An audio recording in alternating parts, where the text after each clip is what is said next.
Okay, so hopefully you watched that Karl Popper video and you saw what Karl Popper's premise was when he introduced the concept of falsification. So I'm going to give you a jokey example of falsification. I found this in the back of a Psychology Today a few years ago, and I thought it was kind of funny.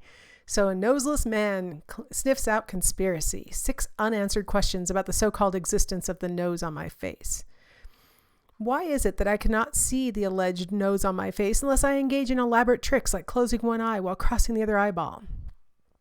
Why should I believe my bedroom mirror? Wasn't it manufactured by Landmark Industries, whose CFO is a stockholder in Halliburton, which has a vested interest in proving my nose exists? On June 3rd, 2010, my nose detected a sulfurous smell. Yet, when questioned, my friend Tom denied emitting any sulfurous vapors. Who or what was causing me to have this smell, and what did they have to gain? In 1974, my Uncle Henry told me that he got my nose and gave me evidence of this claim by showing me my nose in between 2 of his fingers. He died in 2004 without telling me if he had restored my nose or not. Incidentally, Henry was Jewish and had traveled to Israel several times as a quote-unquote tourist. What did he tell Mossad about my nose? As a side note, Mossad is the Israeli version of the CIA. Why is it that the used tissue of May 25th disappeared soon after being left on my bedside table? This facial tissue was indispensable to the investigation of the nose on my face, but was disposed of by my mother just minutes after the 3:06 p.m. blowing. Where is that tissue? And why do the CIA, the FBI, and the Department of Agriculture have no record of it? Why should I trust the appearance of my nose in my Taurus's side view mirror when the mirror specifically says that objects may be closer than they appear? What is to stop objects from appearing when they don't exist at all? This whole thing smells rotten. Okay, the reason why this is relevant and ties into what we're talking about is he is taking a perspective that his nose doesn't exist. And he's trying to look for evidence that it does. So he's trying to find evidence. He's trying to confirm the existence of his nose on his face. He's offering a lot of falsification evidence. He can't see it unless he closes one eye while crossing the other eyeball. So he's trying to falsify the claim that he has a nose on his face with some of these statements, right? He also offered for us some really great examples of how conspiracy theorists think about things, right? He says, why should I believe my bedroom mirror? The CFO of the company that made it is a stockholder in Halliburton, right?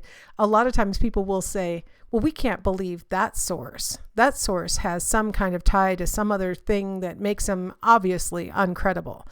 And that's classic conspiracy theory, right? Or you're tied to the intelligence agency for that country. And so you probably have some kind of goal in trying to convince me of something that's not true, these kinds of things.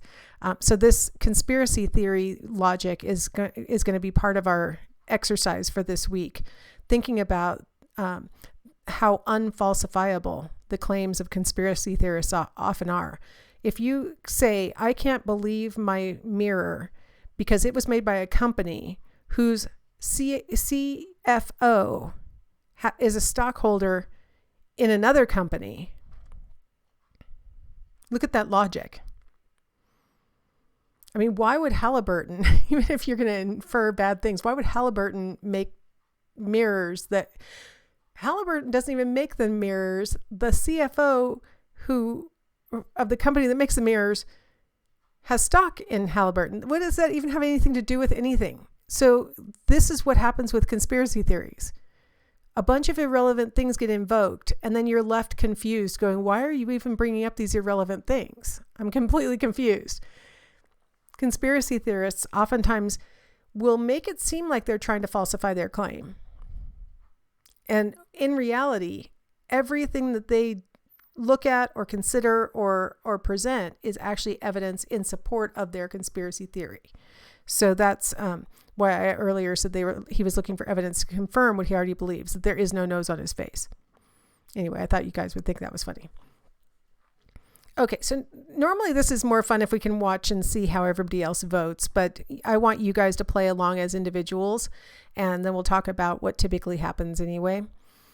We're going to do a little test of the theory of astrology, and we're going to do it from a falsification perspective. We're going to try and test the theory that personality traits can be predicted by birth date. So we're going to test that theory by attempting to falsify it, right? Like Popper said, our goal should be to falsify the claim. So if we, as Popper said, if we believe that all swans are white, then our job is to look for black swans, right? So if we believe that personality traits can be predicted by birth date, we should look for evidence that personality traits are not predicted by birth date. Because if we can show that the theory does not explain everything, then we have some evidence that it might not be the accurate theory. We could refute the hypothesis that was generated from that theory. Okay, just in case you don't know your astrological sign or your zodiac sign, I went ahead and listed them there. I'm guessing most of you know your astrological sign, but I listed them there for you. Okay, so if you were born between March 21st and September 22nd, I'm going to provide your most common adjectives that are provided by astrologers. And I'm going to give you all 6 groups of adjectives that would be encompassed in this birth range. So if you were born on March 21st through being born on September 22nd, theoretically, your personality should be described by one of these 6 clusters of adjectives. If you're on the other half of the calendar, you can fast forward through this because you'll be coming next. But the goal is to try and find the one cluster of adjectives that sounds the most like you. Now, you may have trouble, maybe 2 sound like you or something like that, but pick the one that sounds the most like you. Okay, now we're testing the theory that your birth date determines your personality. So our prediction is that if that's true, you should be able to recognize your personality in this array of 6 choices pretty easily, right? If it's accurate, you should be able to recognize. Now, some of you might know astrology pretty well, and you might recognize yourself not because you feel like it's an accurate depiction, but because you've seen enough astrological readings or whatever that you go, oh yeah, that's mine. So keep that in mind. If you know it, not because you agree with it, but you know it because you've seen it before, please keep that in mind as you're listening after this gets over with. Okay, so I'm kind of giving astrology a little bit of a boost because in reality, I should show you all 12 all at one time and make you pick one of them, right? So you'd have a 1/12th chance of correctly picking your group of adjectives. But let's go ahead and give astrology a boost and say, okay, you only have to pick out of 6. So there's a better chance that you might accidentally hit on the correct one. So part of our prediction, so I'm making the prediction that you should be able to recognize your personality as described by astrology. Part of my prediction is that I need to say how many of you need to correctly do it in order for us to have evidence that the average person can recognize their own personality from an array of 6 choices provided by astrology. So usually in class, I ask my students, well, how many of you would have to pick the correct set of adjectives for us to be convinced? And you got to remember that there's only 6 to pick from, so you have a 1/6 chance of just accidentally picking the right one. So it needs to be better than that. Like more than 1/6 of you need to pick the correct answer, right? So how many?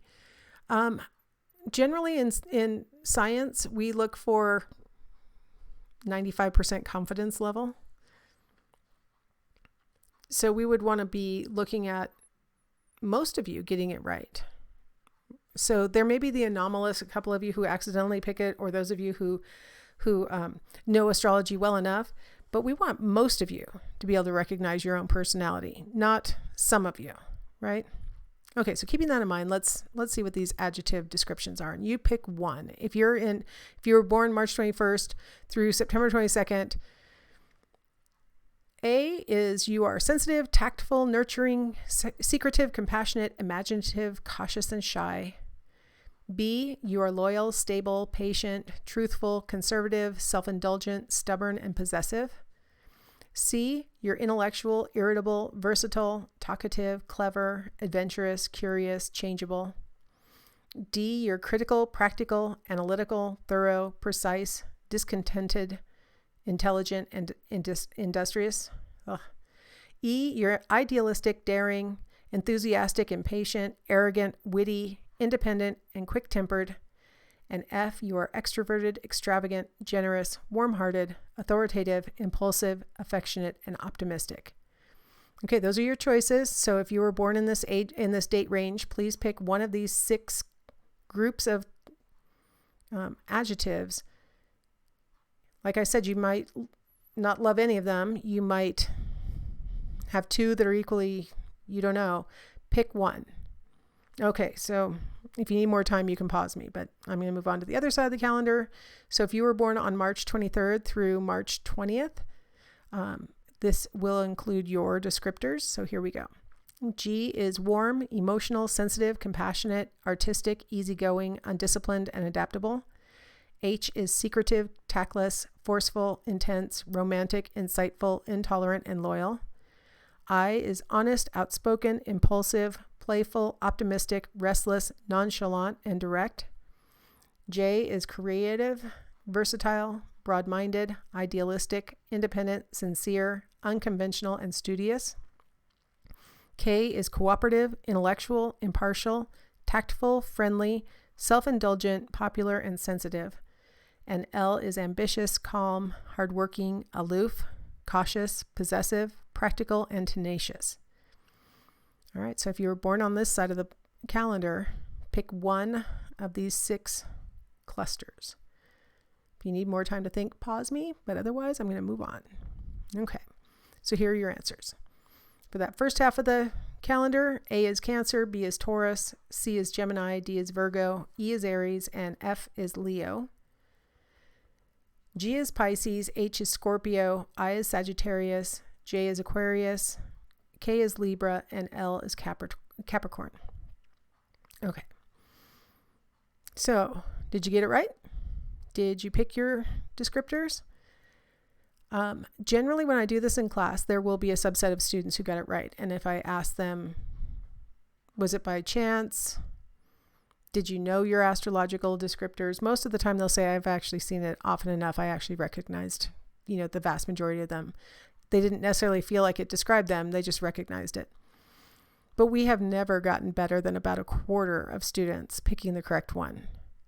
It kind of illustrates the idea that there can be a theory. We can generate a very testable hypothesis surrounding that theory and determine whether the hypothesis has been supported or refuted. Now, I have to be honest, it's possible we're using the wrong signs. I just found out a couple years ago that there's actually this other one towards the bottom there. It's called Ophiuchus. And it doesn't even have a specific date range. It's just sort of in there, right? The new dates, November 30th to December 17th, it sort of overlaps part of Scorpio and part of Sagittarius, shoves everybody down. So for a lot of you, if you used to be a Capricorn, now you're an Aquarius. Or maybe I went the wrong direction. I don't know. A lot of people moved around as a result of it. So it's possible maybe, we're picking the wrong adjective cluster because we didn't know about this whole Ophiuchus thing. And I'm just really super proud to tell you that I am in the Ophiuchus part of the zodiac. So you'll notice it doesn't have a descriptor. I don't know what characteristics are supposed to go along with it. I don't know anything about that. Maybe we're just using the wrong signs, or more likely, we falsified the hypothesis that personality traits are determined by birth date. The fact that the vast majority of people don't recognize themselves in the descriptions that are provided by astrology. It's probably more likely because the hypothesis was refuted rather than we were using the wrong signs or some other astrology is still right kind of interpretation. Now, I'm not saying astrology is wrong. Please don't send me emails about all the ways in which I don't understand astrology. I'm just saying that on this particular test, it looks, given all the years I've been doing this in class, that probably we would have refuted the hypothesis if we were in a group together and voted. And that more than likely this aspect is probably not true. Let's do a different demonstration that kind of takes this from another angle.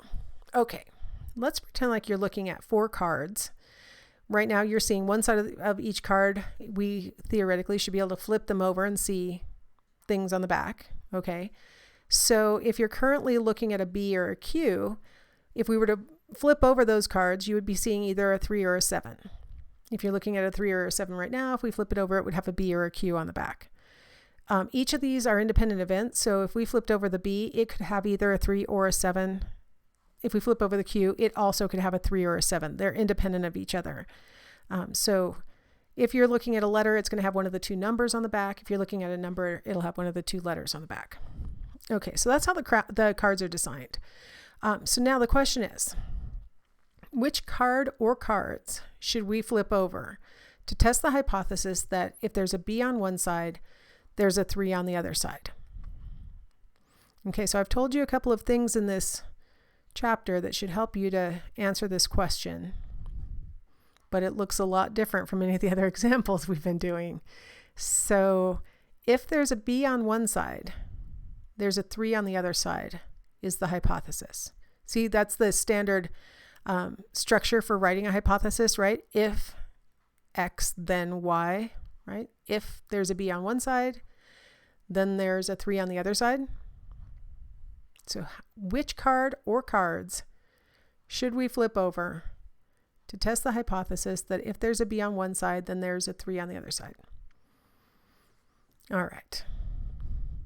Probably most of you are thinking B. Very good idea. Flipping B makes a lot of sense.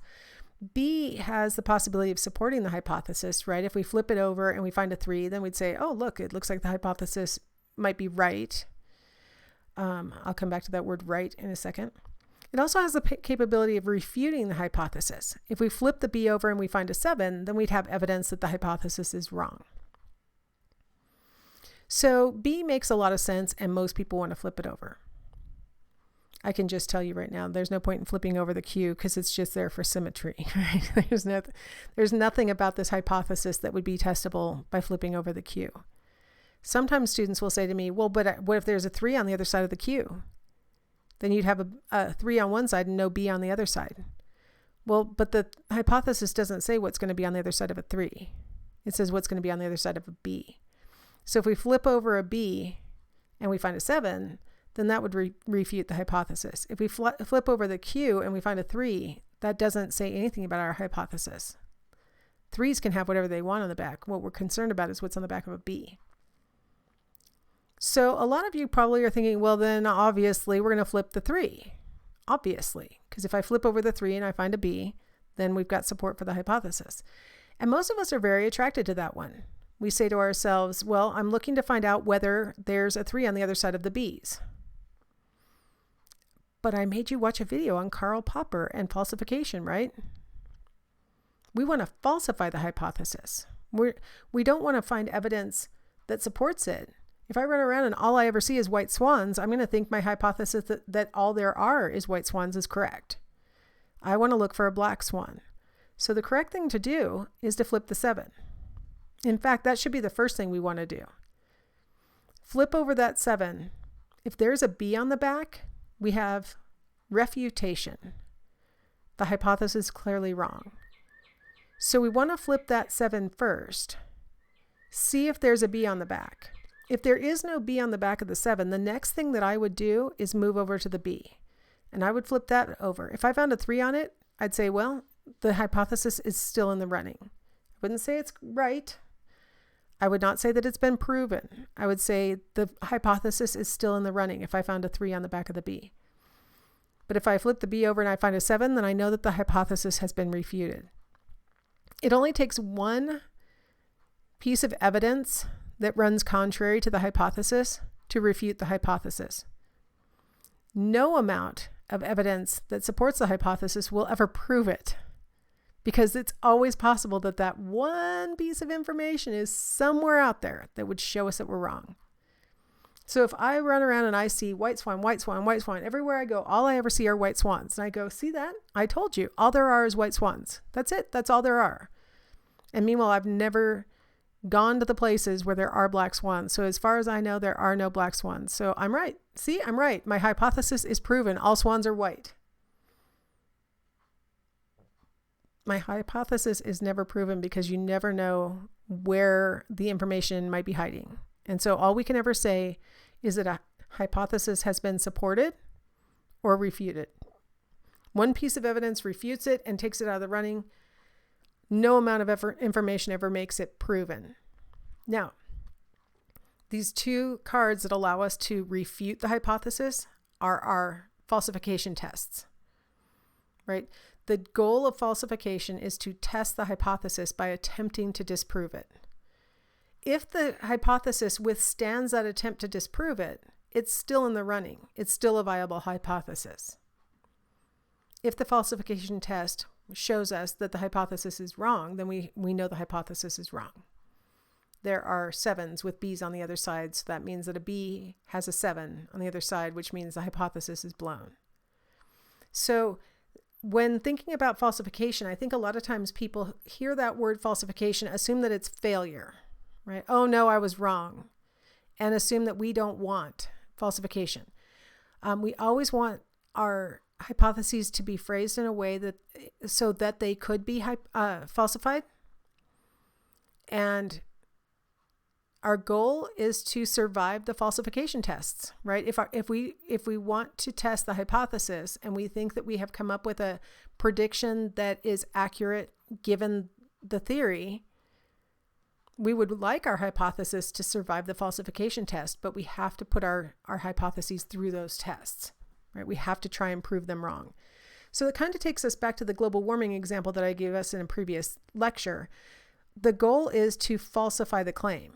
So there's sort of this, I don't know if it's politicization or if it's more like reification of the theory.